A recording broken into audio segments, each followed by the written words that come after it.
하나님 아버지, 오늘 이렇게 비가 참 많이 오는데 그 가운데서도 저희들이 하나님을 향한 열정으로 주 앞에 왔습니다. 주님께서 늦은 비, 이른 비를 주시는 것처럼 오늘 저희들에게도 성령의 거룩한 은혜를 부어주셔서 아버지의 영으로 맡겨진 사명 감당하게 지혜 베풀어 주옵소서. 특별히 귀한 사자 목사님들에게 하나님의 영적인 감각을 충만히 허락해 주시고 또 소원이 있습니다. 한 해의 절반이 시작되는데 반드시 이름이 창대지는 복을 받게 하셔서 목사님들 섬기는 교회와 목사님들 이름 자체가 이 한국 강단에 꼭 드러나도록 복을 내려 주옵소서. 오늘도 저희들이 2% 믿음 학교를 훈련하고자 합니다. 하나님께서 거룩한 곳으로 우리 발걸음을 인도해 주셔서 귀한 열매 손에 남도록 도와주시기를 살아계신 예수님 이름으로 기도합니다. 아멘. 예, 우리 스텝 5는 그 은혜, 영어로는 더 그레이스라고 그래가지고 그 은혜, 딱 픽스되어 있는 그 은혜 5가지를 뽑아서 만들었는데요. 하나는 이제 바울 사도를 통해서 예수께 잡힌 그 은혜. 그래서 사람은 누구에게나 잡혀 살거든요. 돈에 잡힌 사람들도 있고, 마약에 잡힌 사람들도 있고, 하여튼 자기 성향과 기질에 다 잡혀 살아요. 근데 바울은 나는 예수에게 잡힌 바 된 사람이다. 이런 표현을 했습니다. 근데 그 잡혀 있는 게 은혜라는 거죠. 왜? 잡혀 있으면 쓰임 받거든요. 예수님에게 잡혀 있으면 안 잡혔기 때문에 안 쓰여진다는 거죠. 그리고 이제 두 번째 나오는 것이 삶에 있는 은혜로 다윗이 요나단의 아들 생각하면서 그의 아들 무미보셋을 그렇게 삶 속에서 은혜를 베푼, 그래서 다윗이 위대한 왕으로 인정된 시간이 있었고, 또 세우는 은혜를 배웠는데 갈렙입니다. 갈렙이 85세 때 45년 동안 숙성된 영혼의 말씀 딱 하나. 45년 전에 갈렙의 말씀을 받았거든요. 그때도 자기가 그 말했어요. 우리는 두려워하지 말자. 하나님이 우리와 함께 하시면 이 땅이 다 우리 땅이다. 근데 그 말이 45년 지나가도 똑같이 합니다. 이 땅 하나님이 나와 함께 하시면 내가 취할 수 있다. 이 산지를 내게 주소서. 그러면서 민족을 세우는 은혜가 갈렙에게서 나타납니다. 그리고 예배 속에 있는 은혜, 신령과 진정, 우리 영혼에 하나님의 영이 충만해지면 그것이 신령이 되고 진정이 되어서 하나님을 향한 예배가 된다. 이제 오늘 마지막 5번째로 우리가 나눌 것은 몸에 있는 예배인데요. 신앙에는 뭐니 해도 은혜로 살아야 되거든요. 은혜로 계획을 해야 되고, 그래서 신자는 자신이 은혜가 있어야 됩니다. 자기 자신, 한 사람 개인 자신. 그래서 우리들은 내가 은혜가 있나 없나 한번 확인해 봐야 되겠죠. 은혜가 있다면 정말 축복된 사람인 거고, 없다면 실망할 것이 아니라 나는 왜 없을까? 다시 재차 확인해야 된다는 겁니다. 그래서 이게 우리가 은혜가 있어야 되는 이유 중에 하나는요, 살리는 믿음이 은혜 속에서 나타나요. 근데 은혜가 없으면 사람 몸속에서 남을 이렇게 죽이는 그런 모습이 나타나기 시작하기 때문에 우리 몸에 반드시 은혜가 있어야 된다. 그리고 은혜가 있는 사람이 말과 일을 추진해 나갈 때 살리는 쪽으로 추진해 나갑니다. 항상 죽이고 닫고 깨트리는 쪽이 아니라 세우고 살리는 쪽으로. 그래서 은혜가 필요한 거죠. 성도들도 신앙생활하다 보면 듣기 싫은 말을 종종 들을 때가 있어요. 저 사람은 기도를 너무 안 하나 봐. 기도가 좀 못하는 것 같아. 그리고 저 사람은 부자라면서 왜 헌금에 인색하지?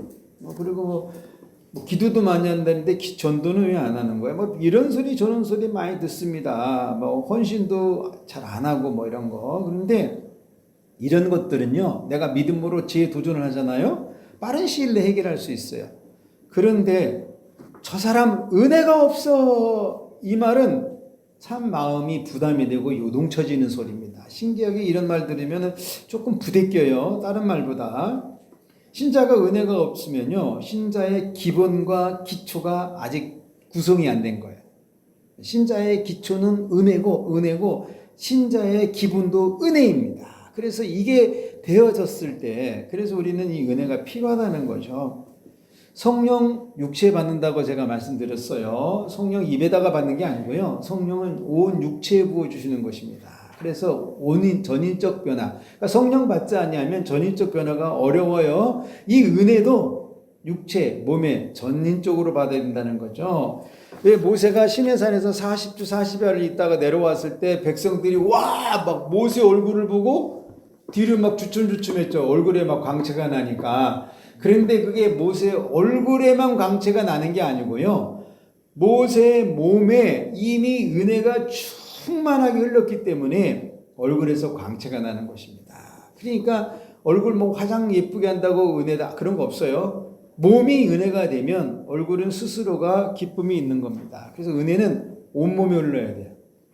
바울은 이걸 어떻게 표현했냐면 내가 살든지 죽든지 내 몸에 보세요. 내 몸에 그리스도가 존귀하게 되길 원한다고. 내 몸에. 그러니까 내 몸에 은혜가 충만해지길 바울은 소망했어요. 그래서 우리가 가끔 이런 말씀 들으면 사람들은 그래요. 그냥 별로 무관심해합니다. 무슨 뭐 몸의 은혜일까? 그런데 내 몸에 그리스도가 존귀하게 되는 것이 바로 내 몸에 은혜가 있는 겁니다. 내 안에. 그러면 예수님이 2000년 전에 승천하셨다는데 어딨냐? 그 예수의 영이라고 있거든요. 하나님의 영은 성령이시고, 그러니까 그리스도의 형상, 그리스도의 모습, 그리스도의 모든 것, 그게 그리스도의 영인데 그 그리스도의 영이 내 몸에 충만하게 있는 거, 이게 내 몸에 있는 은혜다. 그래서 몸에 있는 은혜로 살려고 은혜를 사모하지 않죠. 이 시대는 이상하게 은혜 사모하지 않습니다. 그러는 거 막 말하면 거부하죠. 바빠 죽겠다고. 그러면 사실 예수 믿지 않아야 돼요. 예수 믿으려면 완전히 예수화가 되어줘야죠. 예수님 원하시는 모습이 나타나줘야 되고. 근데 이걸 해보지도 않고 우리는 거절부터 한다니까요. 아직 내 속에 은혜보다 죄와 악이 더 많은 증거일 수 있는 거죠. 자, 오늘 본문에 나오는 이 몸의 은혜를 가진 바울은 그러면 도대체 무엇이냐? 바울이니까 이런 거냐? 아니면 사도이기 때문에 그 사람이 몸에 있냐? 아닙니다. 바울은 위로부터 다시 태어난 거듭남이 명확한 사람이에요. 그래서 몸의 은혜가 시작되고 그것을 이루려고 막 달려가는 사람입니다. 여기에 완전 빠져있는 사람이죠. 바울은.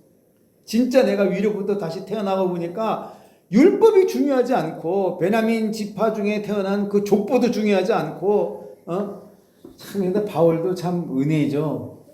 이스라엘 10지파가 다 북이스라엘로 올라가서 멸망할 때 딱 반 지파가 유대 땅에 남아있는데 엉겹결에 거기 남아있다가 지금 베냐민 지파거든요. 이 바울이 이 베냐민 지파쯤의 후손 중에 한 사람이 지금 이스라엘 총리 네타냐후고, 그러니까 원격결에 거기 묻어 있다가 그렇게 보면은 참 이 베냐민 지파도 복 받는 것 같아요. 반 지파는 르호보암 따라서 올라가 버렸는데, 여로보암입니까? 여로보암이죠. 따라 올라가서 그냥 망했는데 안 따라간 얘네들, 저기 요단강 안 따라간 얘네들은 졸지의 유대 지파 속에 속해가지고 이런 은혜. 하여튼 어찌됐든 간에 바울은 이런 대단한 은혜를 지금 받고 있고 가지고 있다는 겁니다. 그래서 이 온몸에서 나온 몸의 은혜를 가진 이 바울. 자, 그래서 우리는 이 훈련을 통해 가지고 이 은혜를 몸에 담으려고 한번 해보는데, 이 하나님의 축복은요, 뭐 1월 1일 날 받거나 시작하는 게 아니고 지금 이 시간 이 은혜를 받아가지고 은혜를 채우는 게 축복이에요. 자, 그래서 우리는 이 세상의 자식이 아니죠. 전능하신 하나님의 자녀이기 때문에 하나님의 자녀는 은혜 없이 일을 시작하고 은혜 없이 하루 사는 것은 복 없는 인생하고 똑같습니다. 반드시 은혜 채워야 돼요. 자, 그러면 바울은 빌립보 교인들에게 목회 말년에 두 가지를 요구하고 소망했는데, 하나는 아무 일이든지 부끄럽지 아니한 사람이 되라. 또 하나는 살든지 죽든지 내 안에서 그리스도가 존귀하게 여김받는 사람 되라. 이 두 가지를 빌립보 교인들에게 말합니다. 왜? 이거 은혜 있는 사람은 이렇게 된다는 거예요. 이 진짜 은혜 있는 사람의 목표고 거듭난 사람의 목적이죠. 신앙이 끝입니다. 모든 일에 부끄럽지 않은 사람. 이게 어떻게 가능해요? 몸에 은혜가 있으면 가능합니다. 예수님이 내 안에서 존귀하게 되는 거 은혜 있으면 된다는 거예요. 그러니까 부끄럽지 않게 살려면 몸에 은혜가 있어야 돼요. 몸에 정욕만 있는 것보다 훨씬 낫잖아요. 몸에 은혜가 있는 건요, 이 세상에 술과 담배, 마약에 쩌든 것보다 수천만 배 귀한 겁니다. 그리고 은혜 없으면 사람이 어떻게 온전하게 살겠어요? 은혜 없으면 부끄럽게 산다니까요. 그래서 늙어도 추하게 늙어가요. 은혜 없이 늙어가면. 근데 몸에 은혜가 있으면 은혜롭게 늙어가죠. 이 은혜롭게 늙어가는 것은 몸에 은혜가 있을 때만, 야, 오타가 또 있네. 있을 때만 가능해요. 자, 몸에 은혜가 있으면요, 살든지 죽든지 예수 그리스도의 이름이 나로 인해 존귀하게 되어지는 삶을 살라고 몸부림을 하니까 자연히 사람 삶이 그리스도의 삶을 재현하게 됩니다. 그러니까 은혜 없는 사람은 예수 이름 높이는 것보다 자기 이름 높이는 걸 좋아하기 때문에 예수님 이름 높이는 건 어려워요. 그렇지만 몸의 은혜를 받으려는 것은요, 우리는 이 예수님을 삶 속에서 범사에 드러내려고 받는 거거든요. 도대체 우리 예수님이 이 시대에 어떤 신자를 보고 싶어 할까?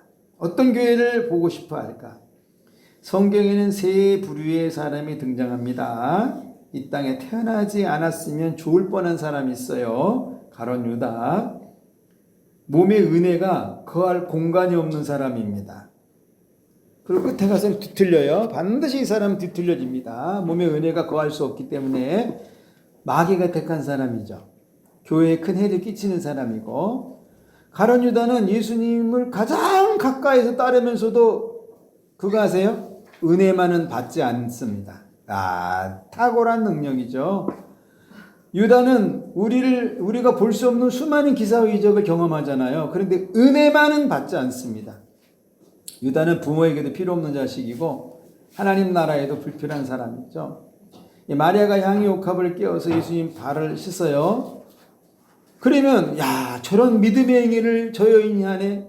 은혜를 받아야 되는데 그걸 은혜로 바라보지 않고 계산으로 보더라는 거죠. 그렇게 은혜가 가득한 공간이 있음에도 불구하고 은혜에 담아둘 영혼의 공간이 없으니까 끝까지 은혜를 받지 않습니다. 그런데 더 놀라운 것은요, 예수님은 그런 유다에게 끝까지 은혜를 주시죠. 마지막 만찬에서도 유다에게만 떡을 떼주세요.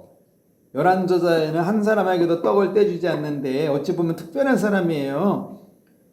그때 유다는 이 떡을 거절해야 되거든요. 왜냐하면 바로 전에 내가 주는 떡을 먹는 자가 나를 판다. 아니, 바로 옆에 귓구멍에다 대고 말했단 말이에요. 그러면 거절해야 되는데 이 은혜를 그냥 유다는 간직할 만한 공간이 없다 보니까 덥석 받아먹고 마귀의 생각까지 같이 먹어버리는. 그러니까 예수님은 이렇게 마지막까지 기회를 주시고 은혜를 주세요. 근데 유다는 자신 자체가 몸에 은혜가 없으니까 이런 복을 누리지 못하는 거죠. 또 한 부류는 누구냐? 있으나마나한 사람입니다. 그 사람은 바리새인인데 자신들은 하나님의 택한 선민이라고 외쳐요. 나름 굉장히 탁월한 신앙을 갖고 있죠. 그런데 은혜가 영혼에 내려가지 못합니다. 머릿속에만 있는 사람. 머리가 빙글빙글 돌아가요, 말씀이. 그런데 영혼으로는 내려가지 않아. 있으나 마나한 거죠. 율법을 지키면서 하나님의 특별한 사랑한다고 말도 해요. 그런데 하늘의 은혜는 몸에 없어요. 율법이라는 그 지식은 몸속에 담고 있는데 하늘의 은혜 없어요. 율법도 막 연구하죠. 일주일에 막 2번씩 금식하고 막 가난한 자 구제하고. 그런데 몸에 은혜가 없더라는 거죠. 이들은 신앙인요, 보면 안식일도 잘 지키거든요. 근데 몸에 은혜가 없어요. 입에는 성경에 나타난 수만 가지 기적을 가지고 있죠. 별거 다 알아요. 그런데 은혜가 없어서 예수 죽이잖아요. 이 땅에 있으나 마나한 사람이죠. 이런 부류의 사람이라 해도 몸에 은혜를 받으면 반드시 새로워집니다. 반드시 새로워져요. 안 받으니까 문제야. 안 받으니까. 또 한 부류는 이 땅에 반드시 있어야 할 사람입니다. 없어야 될 사람 유다, 있으나 마나한 바리새인, 있어야 될 사람. 바울은 그 사람을 아무 일이든지 부끄럽지 않은 사람이라고 말하고 있어요. 사람이 어떻게 부끄럽지 않게 살 수 있겠어요? 사람 살다 보면 실수도 하고 실패도 하고 막 그런 거지. 어떻게 부끄럽지 않게 살아갈 수 있을까? 그런데 몸에 은혜가 충만하잖아요. 부끄럽지 않게 사는 것이 충분히 가능합니다. 그래서 오늘 우리는 이 은혜를 몸에 받아 훈련을 마쳐야 돼요. 부끄러운 감정은 두 가지 경우에 보통 생겨요. 뭔가 잘못을 저질러서 막 양심에 꺼리낌이 있을 때 사람 앞에서 부끄러운 감정이 생기거든요. 또 하나는 내가 이거 마땅히 해야 되는데 하지 못했을 때 부끄러운 감정이, 이 두 부류에서 부끄러운 감정이 생깁니다. 그래서 오늘 훈련받는 우리도요, 영적인 부끄러움이 있을 수 있어요. 이런 훈련을 받다 보면 하나님의 일을 성공하지 못해서 부끄러운 감정이 일어나기도 합니다. 내 스스로 약속한 교회를 감당치 못해서 생겨나기도 해요. 뒤돌아보면 기도가 부족해서 부끄러운 것도 있을 수 있고, 그런 세상의 일은 굉장히 바쁜데 사명이나 사역에는 게으름으로서 나타나는 것도 있고, 그러니까 이런 사람들은 새로운 직분을 받거나 새로운 날이 생기면 이게 기대가 되기보다 좀 부담이 막 오죠. 내가 이거 해야 되나 말아야 되나? 그런 거. 그런데 왜 우리가 이런 훈련을 받을까? 이런 감정을 회개하고 다시 결단하고 일어서자는 겁니다. 은혜를 몸에 채우기 위해서.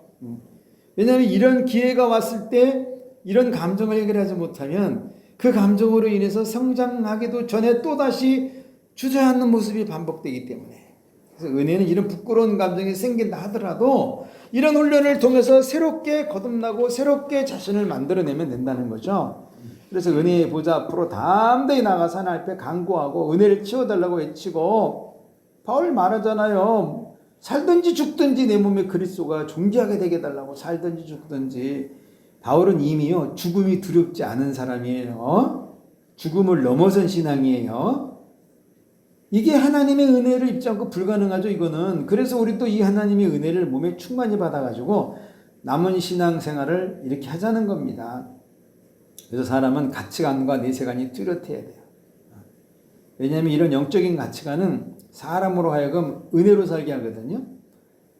그러니까 이 시대는 이런 모습 전차 사라지고 있잖아요. 교회를 막 힘들게 하고 주를 위해 살려는 각오가 점점 흐릿해져만 가고, 그리고 주의 길 가는지 불투명해요.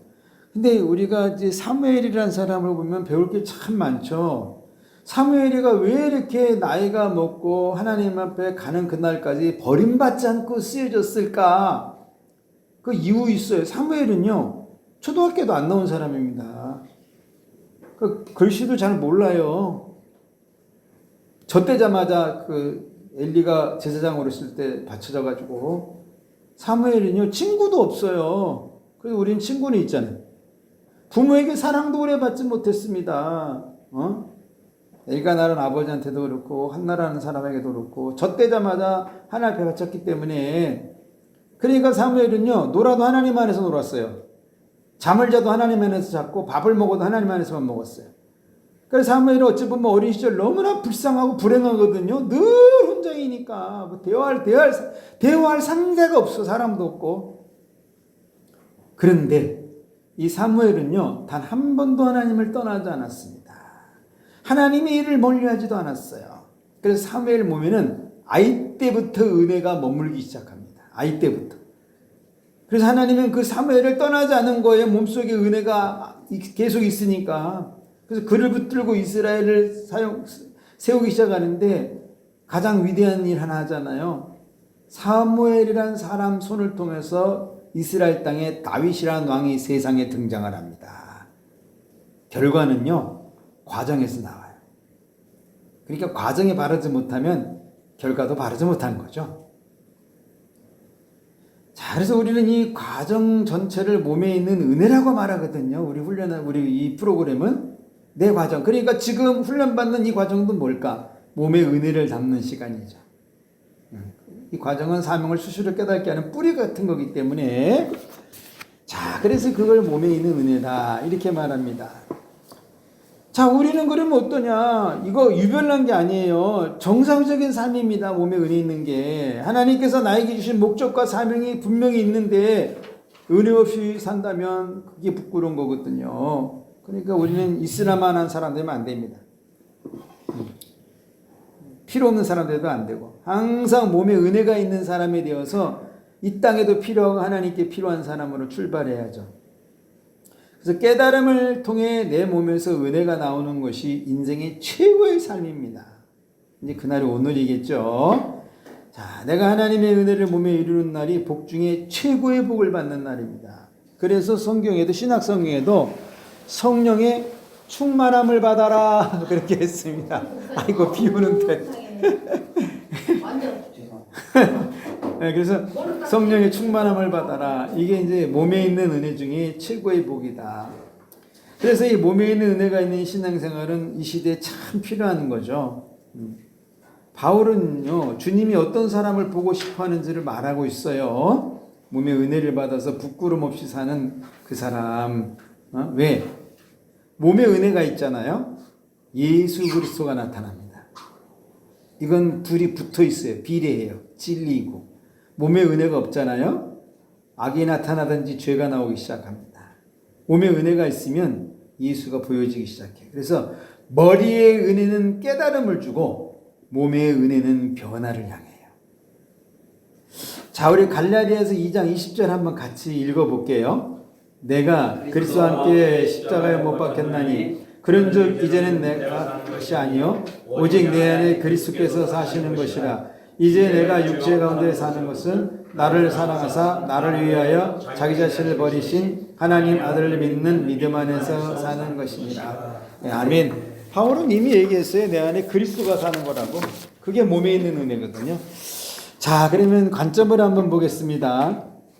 출애굽기 23장 14절로 17절. 그러니까 저희는 이렇게 맥주절이나 이게 절기가 다가오면 본문은 항상 똑같아요. 그 부분밖에 없기 때문에. 그런데 관점은 매년 다릅니다. 나 이게 너무너무 신기한 것 같아요. 매년. 자, 14절 보시면 너는 매년 3번 내게 절기를 지켜라. 하나님 나라는요 1:1이에요. 그래서 하나님께서는 너는 이라고 말씀하십니다. 말씀도 개인이 지키는 것이고 구원도 개인이 얻는 것입니다. 하나님은 개인에게 말씀하세요. 개인이 들어도 깨달으면 다 같은 것입니다. 이게 놀라운 거죠. 하나님의 말씀이 분명 나 혼자 들었는데 그 민족 전체가 깨달으면 똑같더라는 겁니다. 신학자와 성경학자는요 자신이 깨달은 것을 문서화시켜서 학문화시키죠. 이게 정례화되잖아요. 그러면 그게 교리가 됩니다. 그 교리가 힘이 세지잖아요. 그러면 그 말씀을 앞설 수 있는 위험한 거를 초래해요. 이때부터는 믿음이 나를 인도하는 게 아니라 사람의 지식이 나를 이끌게 되는데, 그러면 그거 어떻게 해결해야 되느냐? 너는 이 말씀을 들어야 돼요. 너는, 그러니까 나에게 한 그 말씀. 그러면 이런 사람이 만든 학문화나 지식화나 성경학이나 이런 모든 것을 뛰어넘는 믿음의 세계를 가지게 된다 이겁니다. 그래서 예수를 말하면서 강팍해지는 사람은 왜일까? 원인이 여기 있는 거죠. 너는 이게 안 된 거죠. 아직 하나님의 말씀이 너는으로 다가오지 않으니까 예수 믿는다고 하면서도 그냥 강팍해지고 큐티한다면서도 변화가 안 되는 거예요. 하나님의 말씀은 개인이 듣고 하나님의 의도대로 깨달아야 믿음이 생깁니다. 이게 믿음이니까. 그런데 힘 있는 자의 말이 복음이 되어져 가는 시대죠. 지금은 말씀으로 돌아간다는 게 도대체 뭘까? 말씀이 나에게 말하시는 것이 들려지는 게 말씀으로 돌아가는 겁니다. 성경이 글로만 있는 게 아니라 성경이 하나님의 호흡으로 나에게 들려지는 것, 그게 말씀으로 돌아가는 거죠. 그리고 그 말씀이 무엇을 말씀하시든지 나는 그것을 믿음으로 지키는 거죠. 내가 이 말씀 지키는데 너는 왜 안 지키냐? 이건 바리새인이에요. 나에게 말씀하신 것이기에 나만 지키면 됩니다. 성경에는 이 3번 절기 말고도 다른 절기가 있어요. 그럼에도 하나님의 말씀하신 것은 이 3가지 절기가 매우 중요하기 때문이라는 거죠. 어떤 사람들은 구약이라고 안 지킨다고도 해요. 그러면 구약 전체를 부인해야 되는데 왜 이렇게 절기만 부인할까? 구약이 이미 오래전 글이다. 그러면 십계명도 무시해야 되는데 또 그런 건 또 가리켜요. 이게 왜 그럴까? 너는이라는 말에 자신이 포함되어 있지 않은 거죠. 근데 너는이라는 말에 내가 포함되어 있으면 구약도 믿어진다 이겁니다. 하나님은 지금 나에게도 구약을 통해서 말씀하시다. 저는 그렇게 믿습니다. 신약만 통해서 말씀하시는 게 아니라 믿음은 이 말씀이 들려지는 거예요. 이 절기에 대한 신앙의 믿음의 세계는 1년입니다. 항상 1년. 그래서 1년 전체가 하나님 앞에 있는 거죠. 안식일은 한 주간이지만 절기는 1년이다 보니까 하나님은 내가 365일 하나님 안에 있길 바라시기 때문에 3가지 절기를 말한 거예요. 구약은요, 제일 중요한 날이 안식일과 절기입니다. 지금은 주일과 무슨 감사절이겠죠.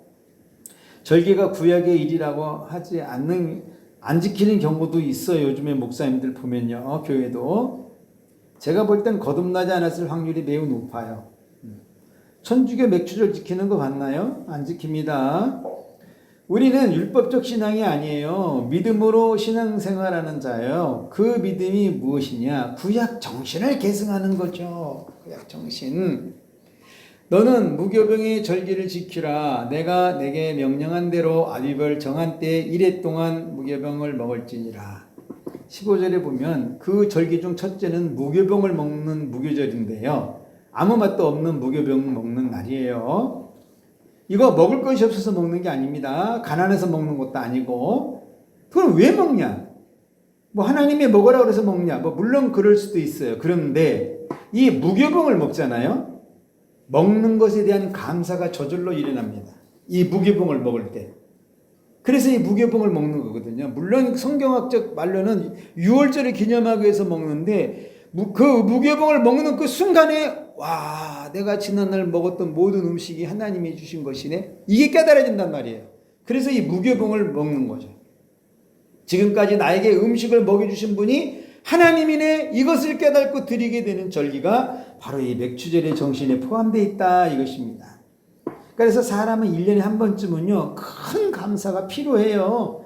그 중에 하나가 내가 먹을 수 있는 것에 감사죠. 하나님 나에게 이런 먹을 수 있는 음식을 주셨다니 너무너무 감사합니다. 그러니까 진짜 이 무교병을 먹어보잖아요.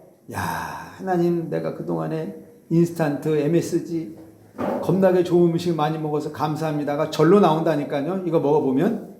그래서 이스라엘 백성에게 주는 거예요.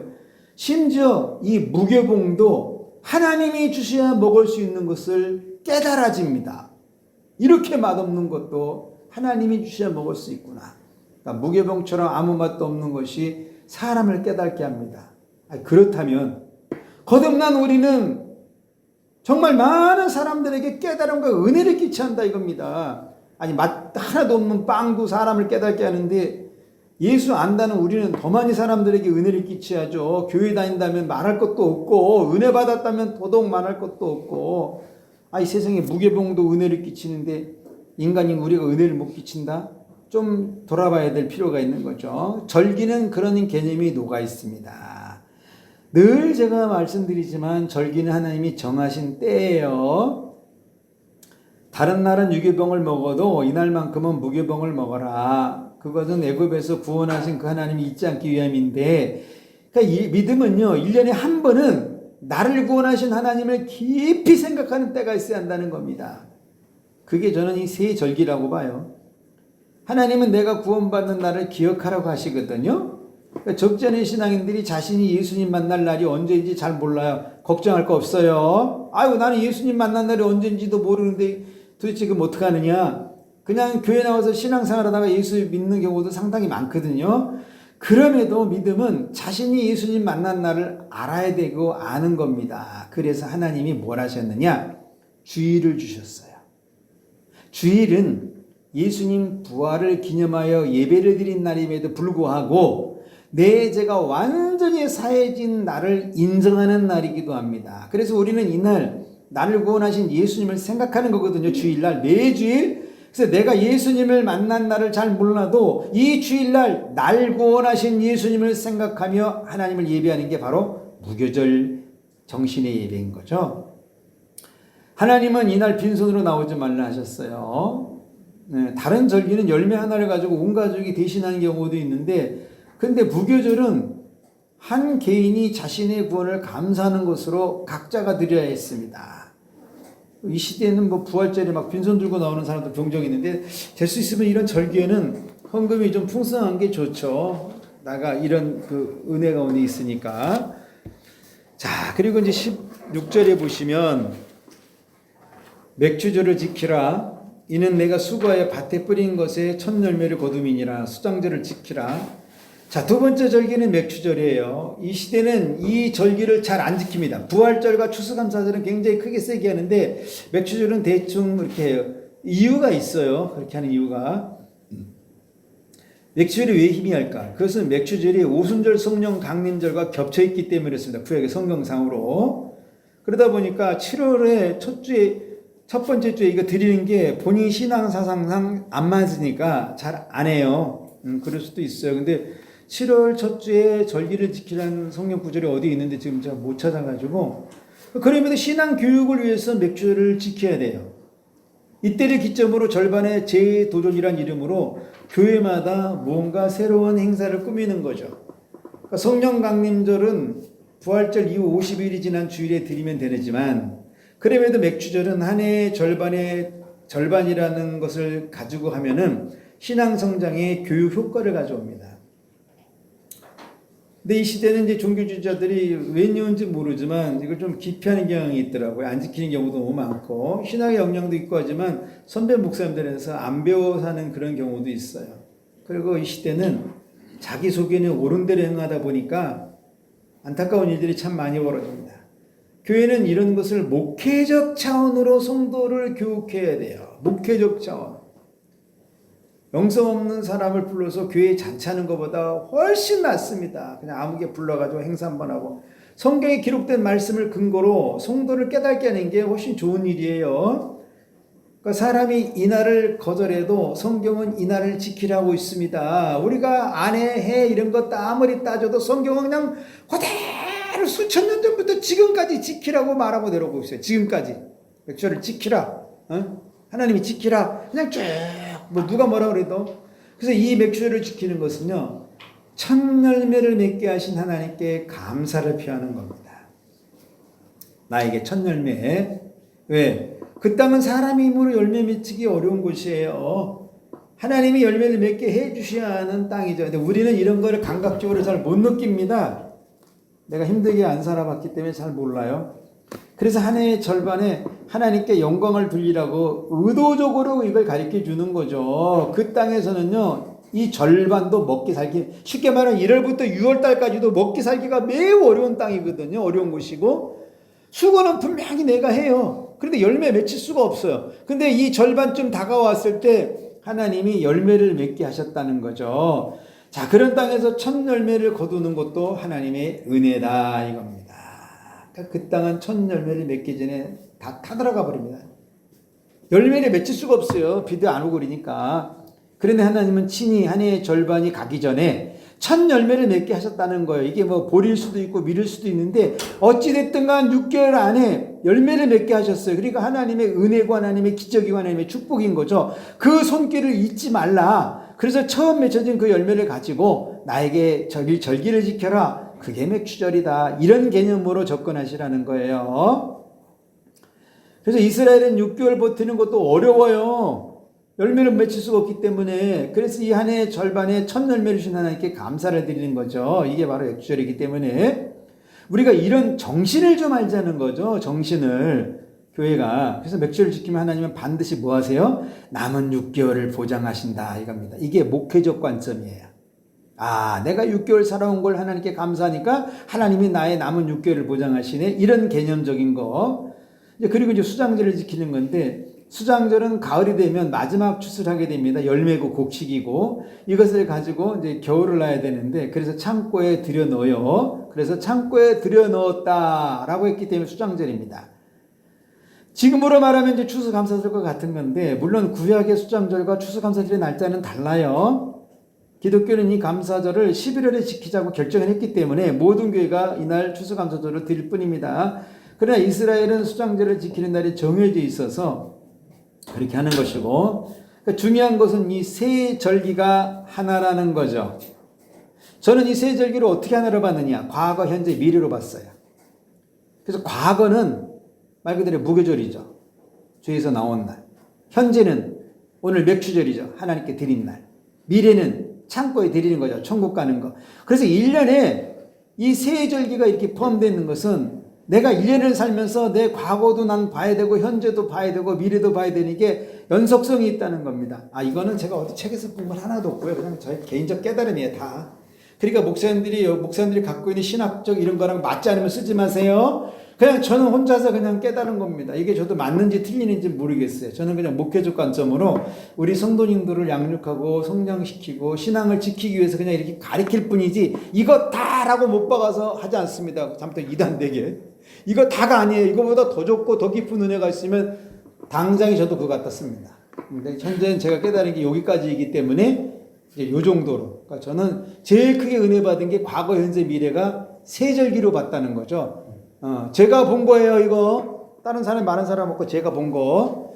자, 내 모든 남자는 매년 3번씩 주 여호와께 보일지니라. 자, 너라는 개인에게서 출발해가지고 이제는 모든 남자에게 말씀해요. 그러면 여자와 아이는 뭐냐? 그거는요, 그 남자가 그 집을 대표해서 나오는 것으로 전 봤습니다. 그래서 모두라고 봤다는 거죠.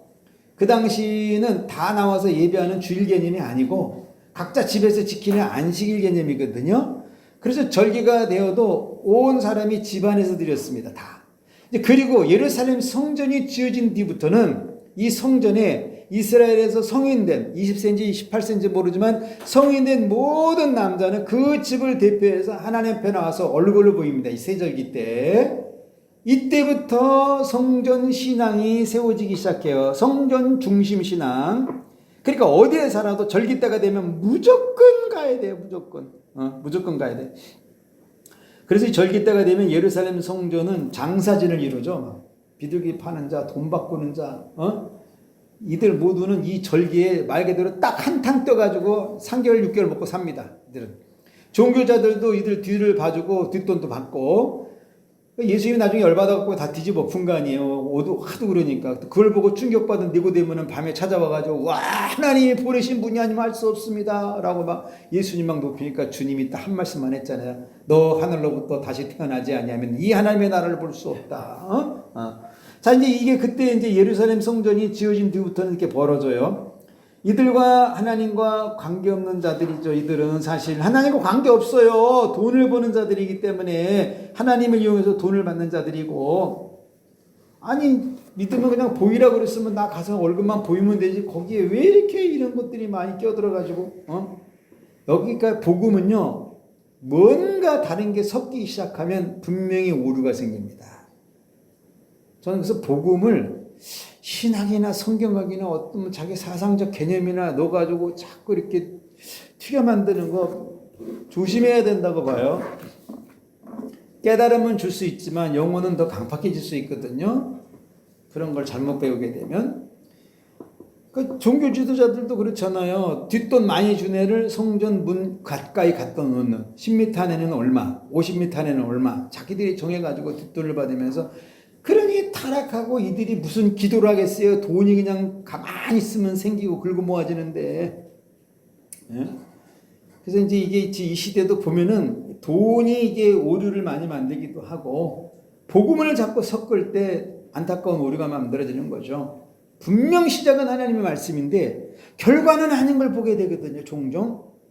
저는 결론은 항상 그렇게 집니다. 다 위로부터 태어나자는 결과이다. 이게 성령 받지 않은 결과이고, 성령은 하나님의 깊은 것이라도 통달하시거든요. 그래서 그 성령을 충만하게 받으면 하나님의 일을 하나님이 원하시는 대로 해나가기 시작합니다. 그래서 이 시대는 예수의 이름으로 예수와 멀어지는 일을 자꾸 하고 있다는 게 제일 안타까운 거죠. 분명 예수의 이름으로 슬로건을 걸어요. 근데 정작 보면은 결국은 이익이 남고 다 이상을 계획하는데 우리는 조금 순수해져야 될 필요성이 있겠다. 그래서 이제 절기를 이렇게 보면서 이런 관점을 가졌습니다. 여러분들이 뭐 성경 공부나 훈련하시면서 여기서 불필요한 건 다 제거하시고 더 좋은 학문 있으면 넣어서 잘 훈련할 수 있기를 바라겠습니다.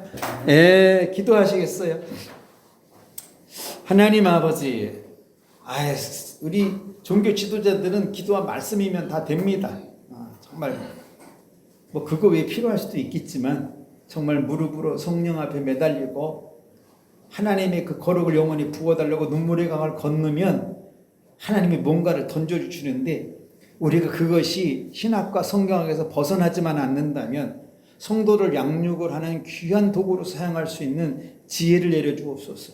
아버지, 우리가 젊음을 다 바쳐서 하나님의 나라를 세우고 내 영혼을 다 투자해서 한 영혼을 주님 앞에 이끌려고 목회자의 길을 걷고 있습니다. 주님, 이 발걸음이 뭐 한 260에서 7, 8cm밖에 안 되지만 이 한 걸음은 지구를 지탱하는 발걸음이 될 수 있도록 우리 존귀한 목사님들에게 능력을 덧입혀 주옵소서.